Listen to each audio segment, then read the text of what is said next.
Hello, नमस्ते, सत श्री अकाल, आदाब। आज आपसे एक ऐसे नायक से मिलाने आए हैं जिनके फादर मंधीर सिंह 1971 में अमृतसर से दिल्ली आए और इस छोटी सी जगह से उन्होंने अपना खाने पीने का काम शुरू किया। चलिए इस मटन के आपको नायक से मिलवाता हूँ।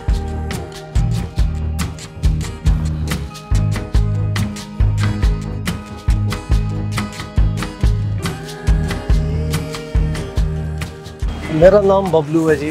बबलू तजिंदर पाल सिंह। मेरी 56 एज हो गई बेटा। मैं बेटे कॉलेज किया विशकार छड़ना पिया। फादर साहब की तबीयत खराब रहने लग गई, फिर बिजनेस आना पिया उन्होंने नाल।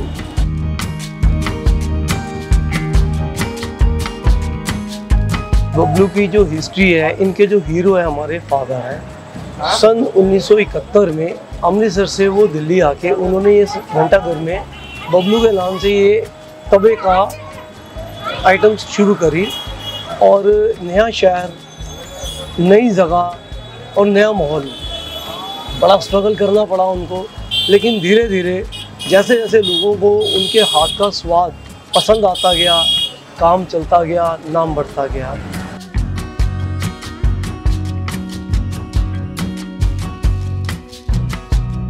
उन्नीस 1971 से पहले हमारे फादर अमृतसर में रहते थे और उनका तेल का कोल्हू था मेन अमृतसर में।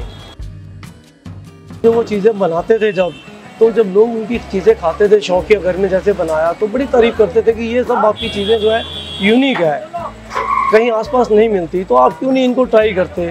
तो धीरे धीरे वो एक उनके जैसे दिमाग में आया, फिर उसी को उन्होंने बिजनेस बना लिया अपना।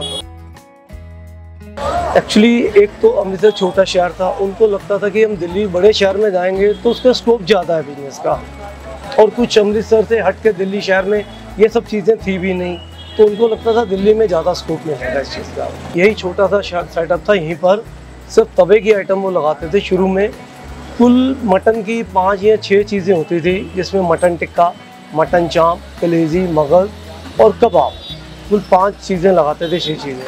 रेट का तो 2.5 रुपये प्लेट से शुरू करा था हमारे फादर साहब। और आजकल कितना रेट है? आजकल जो है 300 साढ़े 300 रुपये के बीच में रेट वही आ गए हैं। ये फादर साहब ने मेरे नाम पे जो काम शुरू करा था, एक्चुअली उनके मन में था कि मैं अपने बच्चे के नाम से काम करूँ। तो मेरा नाम बबलू था, घर में सबसे छोटा मैं ही था, तो उन्होंने मेरे नाम से काम शुरू करा। ये तो वो दिखते तो हर जगह आती है, नया शहर होता है, नया माहौल, नए लोग, और आपका एक जो आइटम भी है वो भी न्यू, क्योंकि तब उस टाइम के ऊपर ये सब चीज़ें इतनी ज़्यादा नहीं थे, लोगों पर ऑप्शन नहीं थे ना। ये सब चीज़ें ग्रेवी की चलती थी, मटन करी, चिकन करी, ये सब चीज़ें होती थी उस टाइम में। तो ये तवे की जो चीज़ें थी लोगों के लिए यहाँ नहीं थी, तो स्ट्रगल तो करना पड़ा, कस्टमर बनाने में काफ़ी मेहनत करनी पड़ी उनको। लेकिन जैसे जैसे कस्टमर बनते गए, काम बढ़ता गया। लेकिन उनका एक ख्वाब था कि उन्होंने मुझे हमेशा से यही कहा था कि बेटे हमें नाम कमाना है, पैसा नहीं। आज हमने वही उनका जो सपना पूरा करा है। ये बिजनेस शुरू करा तो सन 1991 में फादर साहब एक्सपायर हो गए थे। 85 में मैं उनके साथ, उनकी तबीयत ख़राब रहने की वजह से साथ आना शुरू हो गया, उनकी हेल्प कराता था। तो धीरे धीरे मुझे भी इस काम में इंटरेस्ट आने लगा, काफ़ी चीज़ें मैं बना लेता हूँ। मैंने अपने फादर साहब से सीखा सारा, तो मुझे भी लगा कि मुझे इसी प्रोफेशन में आना चाहिए, और क्योंकि इस प्रोफेशन में सब कुछ है, ऐसा नहीं है कि किसी तरह की कमी है। एक शौक़ तो था ही, उस शौक़ को धीरे धीरे जब मैंने प्रोफेशन बनाया तो बड़ी सारी चीज़ें मैंने भी चेंज करी। जो फादर साहब के साथ जाता था, उनको देखता था मसाले कैसे परचेज़ करते हैं, खुद के मसाले हम बनाते हैं, तो उन मसालों में हमने कुछ और भी ऐड ऑन करा। अभी मैं बात करूँ तो जैसे हमारा लाहौरी चिकन है, उसमें हम करीबन कोई 15-16 तरह के मसाले इसमें मिक्स करते हैं।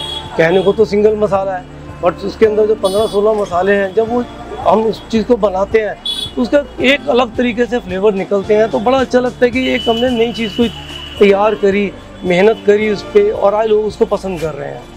91 में जब वो एक्सपायर हो गए तो 91 में फिर मुझे ही ये सब चीज़ें देखनी पड़ी।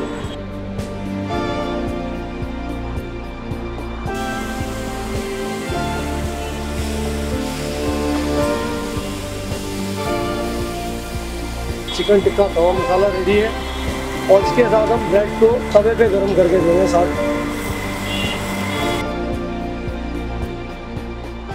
मैंने अपने बेटे को जब इसकी होटल मैनेजमेंट की पढ़ाई कराई और पढ़ाई कराने के बाद जब मुझे लगा कि हमें अपने बिजनेस को ही आगे ग्रो करवाना चाहिए, तो उसको फिर मैंने करीबन 8-9 साल लगभग पहले अशोक विहार में अलग से एक आउटलेट करवा के दिया, जो आज भी बहुत अच्छे तरीके से वो मैनेज उसको कर रहा है। और बहुत सारी चीज़ें जो उसने होटल मैनेजमेंट कोर्स में सीखी थी उसको लेके आया वो, जो हमारे तवा और तंदूर की आइटम के अलावा बहुत सारी चीज़ें नई आई, कस्टमर को नया टेस्ट मिला। और उसके अलावा जो उसने खमीरी रोटी शुरू करी और लच्छा पराठा, नान, जो कस्टमर को यहाँ सब चीज़ें नहीं मिल पाती थी, वो सब चीज़ें वहाँ शुरू हुई। जसकरण को होटल मैनेजमेंट कराने के एक पीछे वजह ये भी थी कि मुझे लगता था कि जो काम मैं अकेले नहीं कर पाता, जसकरण जो मेरा बेटा ये कोर्स करने के बाद हमारे फैमिली बिजनेस में जब आएगा, हम अपने बिजनेस को और ग्रो करेंगे, एक नेक्स्ट लेवल तक उसको लेके जाएंगे, जो उसने करा भी।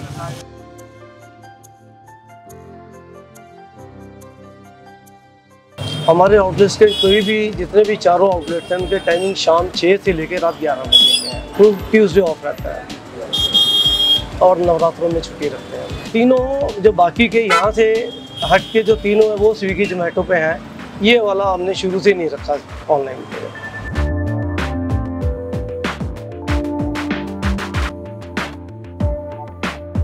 जब हम किसी भी शेफ को लेके आते हैं तो उसको पहले ट्रायल लेते हैं। ट्रायल लेने के बाद हमारी जो है क्लासेस रहती हैं उनको सिखाने की, जिसमें उनको ये सिखाया जाता है कि कटिंग कैसे करनी है और उसको मैरिनेट कितना करना है, कितनी देर तक करना है और उसको बाद उसको फाइनल करना है। ये सब हम उसको ट्रेनिंग देते हैं, खुद ट्रेनिंग देते हैं। लगभग अगर कोई अच्छा शेफ़ है तो 15 डेज के अंदर वो सब कुछ नॉलेज गेन कर लेता है।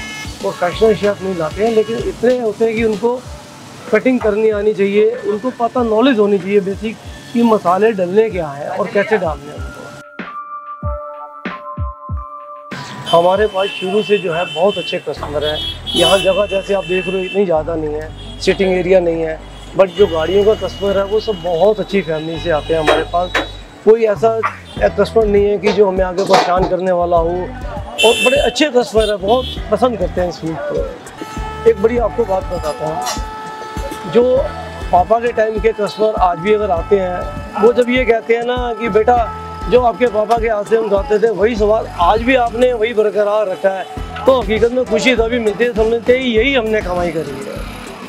आज से 36-37 साल पहले ये सराजी अमृतसर में थे, और मन्ना सिंह रोड के ऊपर चौंक कलोनी के बाद। वहाँ से हालात वैसे हुए आए, यहाँ पर आके इन्होंने छोटे से काम से स्टार्ट किया। सिर्फ अपनी क्वालिटी और अपनी मेहनत से इन्होंने क्वालिटी को अपना मेंटेन रखा है, और मुझे आज भी मतलब इनके बच्चों से वही क्वालिटी मिलती है, वही टेस्ट, वही फ्लेवर मिलती है।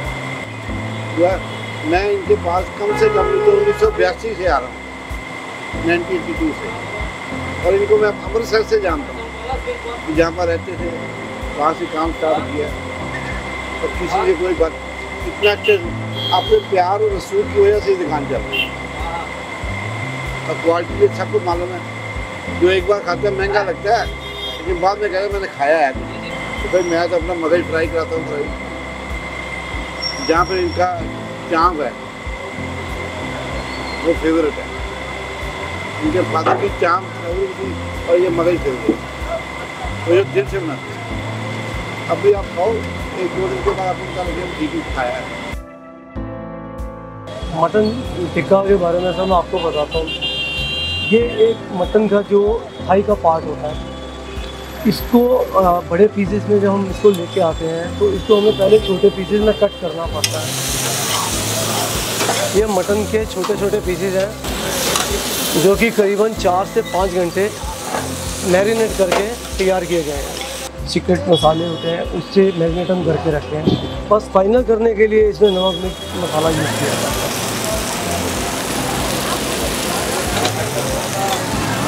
इसके अंदर तकरीबन सारे मसाले मैरिनेट के टाइम पे डल जाते हैं। जो फाइनल करने के लिए सिर्फ इसमें नमक और मिर्ची और गरम मसाले का टच दिया जाता है।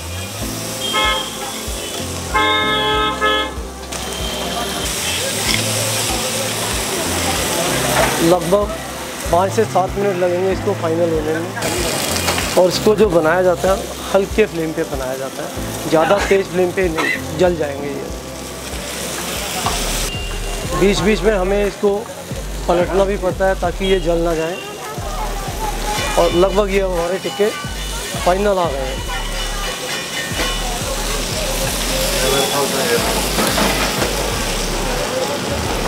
शुरू से जो हमारे जो कस्टमर लाइक करते हैं इसको ब्रेड के साथ देते हैं हम, और आज भी इसका जो टेस्ट ब्रेड के साथ बहुत अच्छा इस्तेमाल जाता है।